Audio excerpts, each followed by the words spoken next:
नमो नमः छात्र। मैं संस्कृत अध्यापिका रीनू कुमारी आप सभी छात्रों का अपने इस चैनल पर स्वागत करती हूँ। आज मैं फिर आपके समक्ष उपस्थित हूँ संस्कृत विषय को लेकर। आज हम संस्कृत विषय का एक नया अध्याय स्टार्ट करेंगे, वो है उच्चारण स्थानानी। उच्चारण स्थान क्या होते हैं, आज हम इनके बारे में डिटेल से जानेंगे। ठीक है, तो सबसे पहले हम पढ़ेंगे वर्णस्य उत्पत्ति स्थान, यानी वर्णों की उत्पत्ति कहाँ से हुई है, कहाँ से वे बोले जाते हैं, इसके बारे में अध्ययन करेंगे। फिर हम पढ़ेंगे उच्चारण स्थानों की, उच्चारण स्थान कितने होते हैं और उच्चारण स्थानों को कितने भागों में विभाजित किया गया है। तो फिर उसके पहले पढ़ेंगे हम वर्णस्य उत्पत्ति स्थान, वर्णों का उत्पत्ति स्थान। फिर उसके बाद पढ़ेंगे हम वर्णस्य स्थानानि, यानी वर्णों को कितने भागों में विभाजित किया है, फिर उनके स्थानों को डिटेल से पढ़ेंगे। तो सबसे पहले हम उच्चारण स्थान की परिभाषा देखेंगे कि क्या है। संस्कृत भाषायां वर्णस्य नव उत्पत्ति स्थानम मन्यते, यानी संस्कृत भाषा में वर्णों के 9 स्थान माने जाते हैं। कौन कौन से वो हम पढ़ेंगे। सबसे पहले है कंठ। कंठ, ठीक है, तो वर्णों का जो सबसे पहले जो पहला स्थान है वो है कंठ। उत्पत्ति स्थान, यानी जहां से वे वर्ण बोले जाते हैं वो उसका उत्पत्ति स्थान कहलाता है। उन उत्पत्तियों का, जैसे उत्पत्ति क्या है कि जन्म, यानी वर्णों का जन्म कहाँ से हुआ है, हम ये इस अध्याय में जानेंगे। तो सबसे पहले है कंठ। अब कंठ का उच्चारित वर्ण, यानी कंठ जो है उत्पत्ति स्थान, इनसे कौन कौन से वर्णों का उच्चारण हुआ है या कौन कौन से वर्ण बोले जाते हैं। तो सबसे पहले कंठ, उसके बाद है एक सूत्र कंठ। कंठ में हम वर्ण देखिए कौन कौन से बोले जाते हैं। आ, क, ख, ग, घ, अण, ह और विसर्ग। ठीक है, तो कंठ से कौन कौन से वर्णों का उच्चारण हुआ है। अ, आ, क, ख, ग, घ और अण, ह और विसर्ग। अब इन सब वर्णों को याद करने के लिए संस्कृत में एक सूत्र आता है, वो है आ, कु, ह, विसर्ज, नियानाम, विसर्ज, निया,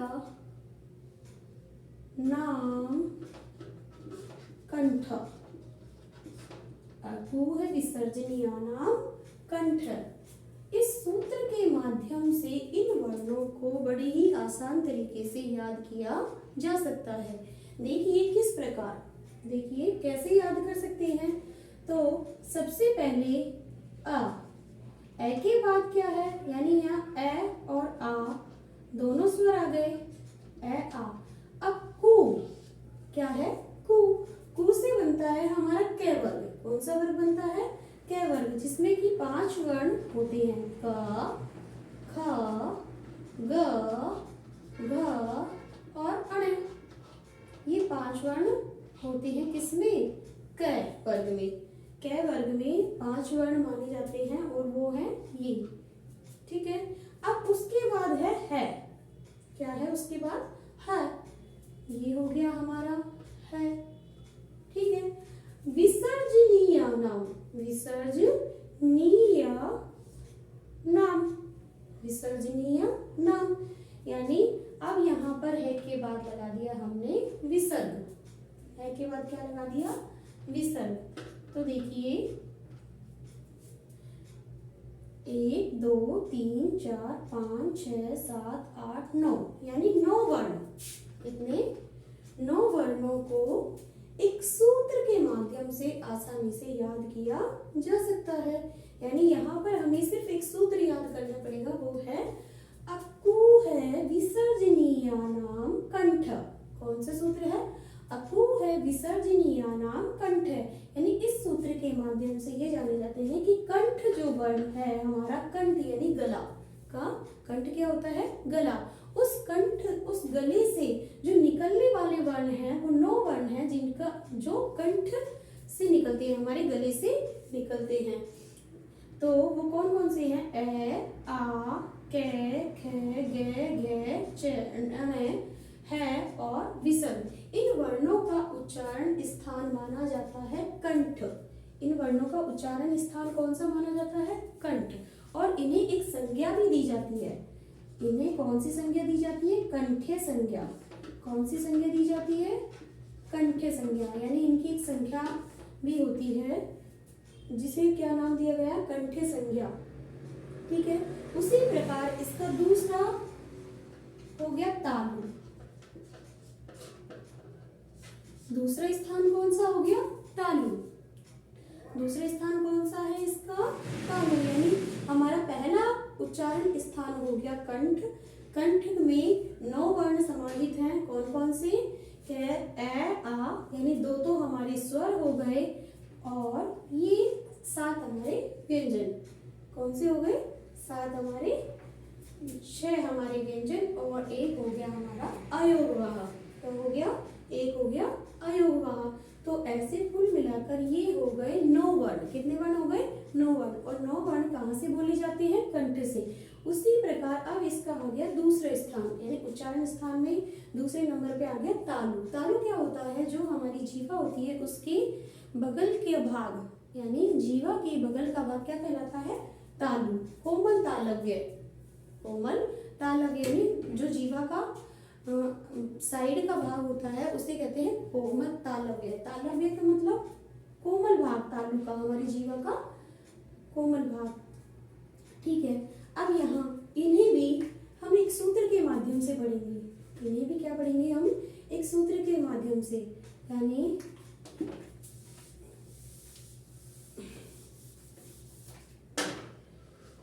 दूसरा हो गया हमारा तालु। जीवा का कोमल भाग क्या कहलाता है? तालु। यहाँ पर एक सूत्र ले लिया हमने, इचुएर। इचुएर शानाम। इचुएर शानाम तालु। इचुएर शानाम तालु।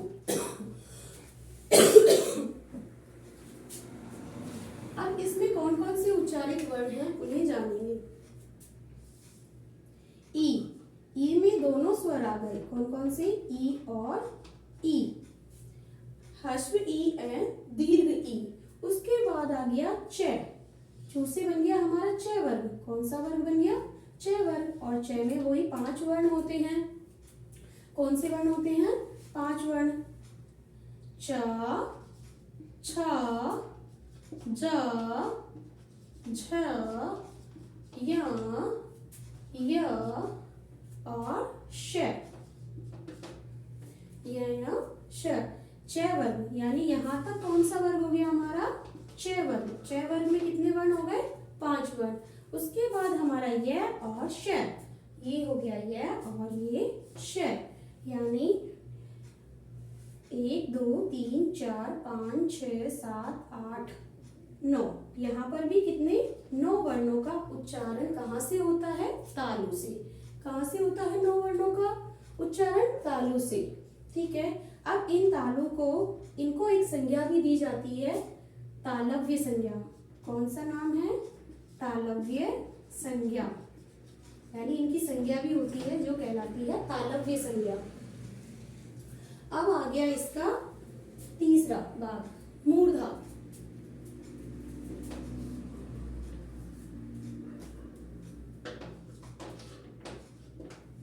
तीसरा भाग पढ़ेंगे हम मूर्धा। सबसे पहले जानेंगे मूर्धा क्या है। मूर्धा है जीवा। जीवा यानी जिन वर्णों का उच्चारण जीभ से होता है उसे कहते हैं मूर्धा। क्या कहते हैं उसे? मूर्धा। अब मूर्धा को भी, मूर्धा से जो उच्चारित वर्ण है, यानी इस जीवा से जितने वर्ण बोले जाते हैं उन वर्णों को भी हम एक सूत्र के माध्यम से जानेंगे। तो यहाँ देखिए, रिटुर, रिटुर शाणाम, रिटुर शाणाम मूर्धा, रिटुर शाणाम मूर्धा, ये हो गया हमारा सूत्र। क्या हो गया? सूत्र। आप इस सूत्र के माध्यम से देखेंगे कि कितने वर्ण हैं जो हमारी जीवा से बोले जाते हैं। ठीक है, तो रिटुर शाणाम, पहले री, री में दोनों स्वर आ जाते हैं, री और री, री री, यानी ह्रस्व री और दीर्घ री। उसके बाद देखिए टै वर्ग, टै वर्ग में पूरे पांचों वर्ण, टै वर्ग में कितने वर्ण होते हैं? 5 वर्ण, ट, ठ, ड, ढ, ण, ट, ठ, ड, ढ, ण। ये सभी वर्ण हलंत होते हैं क्योंकि ये व्यंजन है और व्यंजन हमेशा अधूरे होते हैं। फिर आ गया हमारा श, क्या आ गया? श, रिटुर शाणाम मूर्धा, रिटुर शाणाम मूर्धा। तो ये वर्ण कहाँ से बोले जाते हैं? मूर्धा से। और इनकी जब संज्ञा मूर्धन्य संज्ञा, कौन सी संज्ञा हो गया? मूर्धन्य संज्ञा। इसकी संज्ञा को कौन सी संज्ञा कहा जाता है? मूर्धन्य। इन सब वर्णों की संज्ञा मिलाकर कितने होंगे? मूर्धन्य। अब यहाँ पर भी देखिए कितने वर्ण हैं जो हमारी मूर्धा से बोले जाते हैं। कितने वर्ण हैं? 1 2 3 4 5 6 7 8, यानी 8 जो वर्ण हैं हमारी मूर्धा से बोले जाते हैं। मूर्धा मतलब कि हमारी जीभ से बोले जाते हैं या उनका उच्चारण होता है। ठीक है, अब आ गया हमारा चौथा दंत, दंत यानी दांतों से जो जिन वर्णों का उच्चारण होता है उन्हें दंते संज्ञा कहते हैं। उनकी संज्ञा कौन सी होती है? दंते संज्ञा। कौन सी संज्ञा का नाम दिया गया है उन्हें? दंते संज्ञा से। अब दंते संज्ञा पढ़ेंगे हम। चौथी जो हमारी भाग है या चौथा जो हमारा उच्चारण स्थान है वो है दंत। कौन सा है? दंत। यस,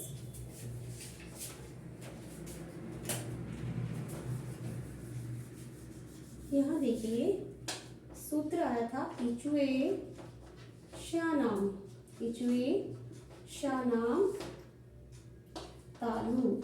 इचुए शानाम क्या होता है? तालु। फिर रिटुर शाणाम, रिटुर शाणाम मूर्धा, रे भी होता है उसमें, रिटुर शाणाम मूर्धा।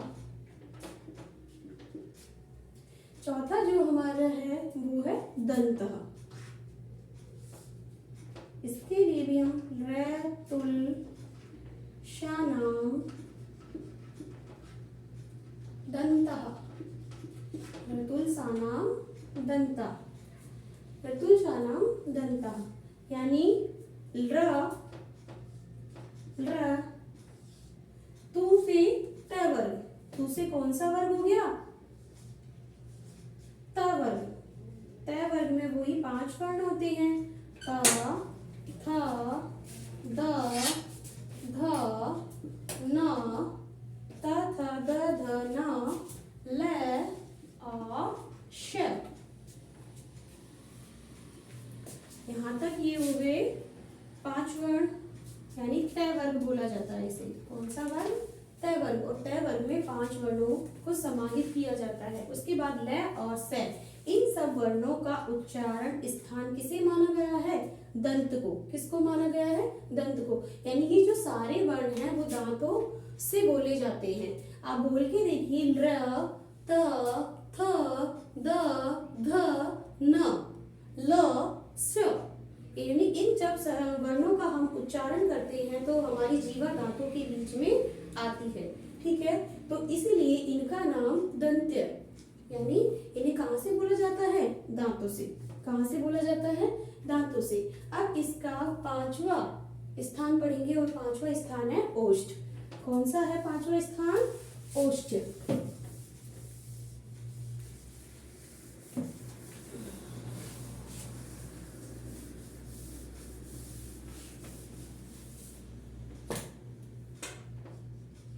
पांचवा अब हम पढ़ेंगे ओष्ठ।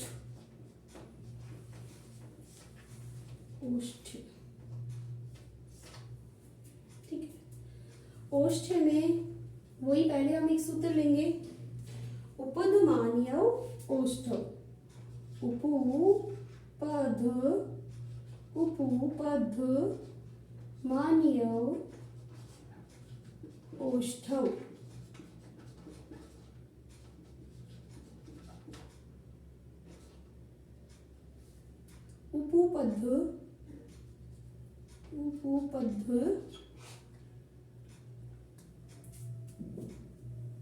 उपपद मान्य ओष्ठ, ठीक है। यानी इस सूत्र के माध्यम से हम जानेंगे कि ओष्ठ यानी होठों की सहायता से कौन कौन से वर्ण बोले जाते हैं। तो उ दोनों स्वर आ जाएंगे, उ और उ, यानी ह्रस्व उ और दीर्घ उ। उसके बाद उ यानी पैवर, प फ ब भ म, प फ ब भ म। ये 5 वर्ण हो गए और इनको पांचों वर्णों को नाम दे दिया पैवर। 5 वर्ण यानी पै वर्ग में कितने वर्ण हो गए? 5 वर्ण, तो इनको नाम हो गया पैवर। अब उसके बाद पै और ध, पै और ध, ये 2 वर्ण और हो गए, ठीक है। यानी प उ प फ ब भ म प और ध, इन सबको कहाँ से बोला जाता है? इन सब का उच्चारण कहाँ से होता है? ओष्ठ से। कहाँ से होता है? होठों से। यानी इनको बोलने में हमें होठों की सहायता लेनी पड़ती है। जैसे बोल के देखिए, उ प फ ब भ म प फ प ध। इन सब का उच्चारण स्थान ओष्ठ, इसलिए इन सब की ओष्ठ संज्ञा होती है। कौन सी संज्ञा होती है इनकी? ओष्ठ संज्ञा। कौन सी संज्ञा नाम दे दिया इनकी? ओष्ठ संज्ञा। अब इसके बाद पढ़ेंगे हम नासिका, यानी नाक से बोले जाने वाले वर्ण। नाक से बोले जाने वाले वर्ण कौन कौन से हैं वो हम अभी जानेंगे। यानी इसका छठा स्थान आ गया, वो है नासिका। नासिका,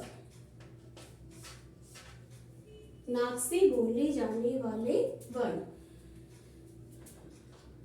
यम गण ना नाम नासिका। यम गण ना नाम नासिका, यानी नाक से बोले जाने, यम गण ना नाम अनुस्वार, यम गण ना नाम अनुस्वार नासिका। देखिए, वर्ग के पांचों वर्गों के जो अंतिम अक्षर होते हैं, यम गणना, य म ग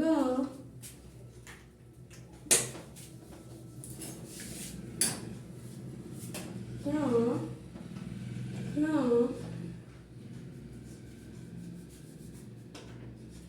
य म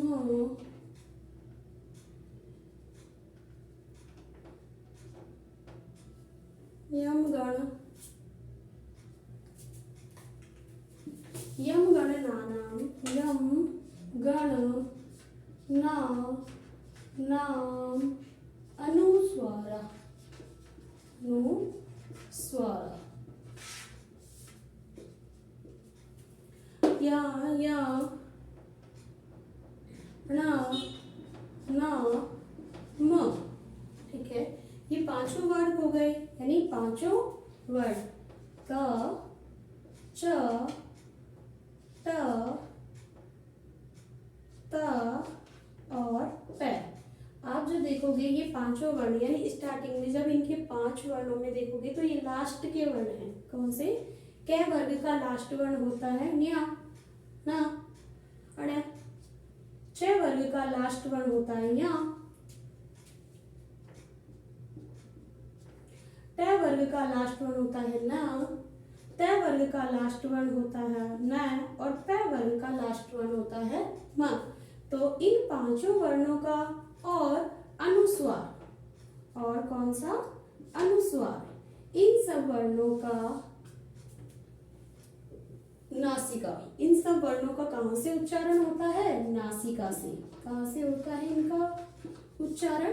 नासिका से, यानी नाक से इन वर्णों का उच्चारण किया जाता है। ठीक है, अब इसके बाद हम पढ़ेंगे उच्चारण स्थान 7वां, यानी सप्त उच्चारण स्थान कौन सा है हमारा?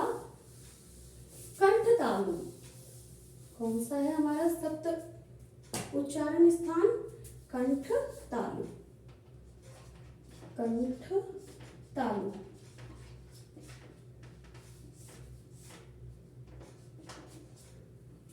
सातवां उच्चारण स्थान कंठ तालु है, और कंठ तालु में को भी हम एक सूत्र के माध्यम से पढ़ेंगे, जानेंगे। ए देतौ कंठ तालु, ए देतौ, ए देतौ, ए देतौ कंठ तालु, कंठ तालु, यानी ए और आई, ए और आई का उच्चारण कहाँ से होता है? कंठ और तालु से, यानी इन वर्णों का उच्चारण 2 स्थानों से होता है, 2 स्थानों से बोले जाते हैं ए और आई। कौन कौन सा? कंठ और तालु से, यानी गले और हमारे कोमल तालव्य भाग से इन दोनों का उच्चारण होता है। कौन कौन से स्वर का? ए और आई स्वर का। ए और आई स्वर का उच्चारण कहाँ से होता है? कंठ और तालु से। तो इसको नाम दिया गया है कंठ तालव्य संज्ञा, कंठ तालव्य संज्ञा। कौन सी संज्ञा हो जाती है इन दोनों की? कंठ और तालव्य संज्ञा। ठीक है, अब इसके बाद आ गया हमारा अष्ट स्थानम। अष्ट स्थानम वो है कंठ ओष्ठम। उच्चारण स्थान का 8वां पॉइंट है कंठ ओष्ठम, कंठोष्ठम, कंठोष्ठम, जिनका उच्चारण स्थान कंठ और ओठों से किया जाता है। गले और ओठों से जिन वर्णों का उच्चारण किया जाता है वो कहलाता है कंठोष्ठ। ठीक है, और इनकी जो संज्ञा होती है वो होती है कंठोष्ठ, कंठ ओष्ठ।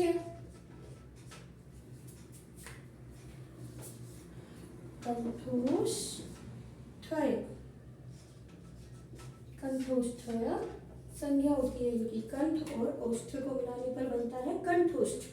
ठीक है, अब यहाँ पर होता है ऊ देतौ कंठोष्ठम, ऊ देतौ कंठ ओष्ठम, ऊ देतौ कंठोष्ठम।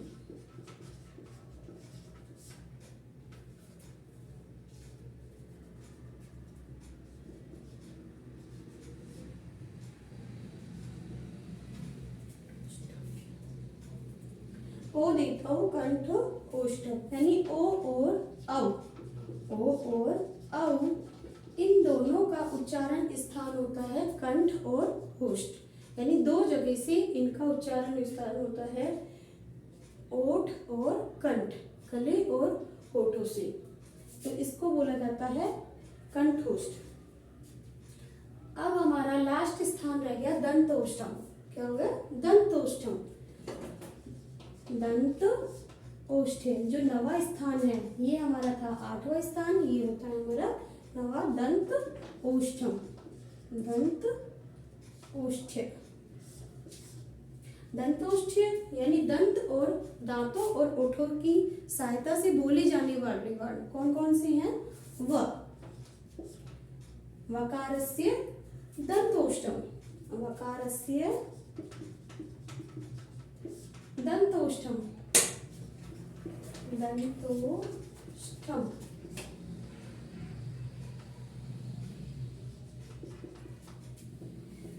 सिर्फ एक जो वर्ण है वह, इसका उच्चारण दंत और होठों से किया जाता है, यानी दांत और होठों से इसका उच्चारण किया जाता है, वो है वह। वह को जब हम बोलते हैं तो हमारी दो स्थान काम आते हैं, वो है दंत और ओष्ठ।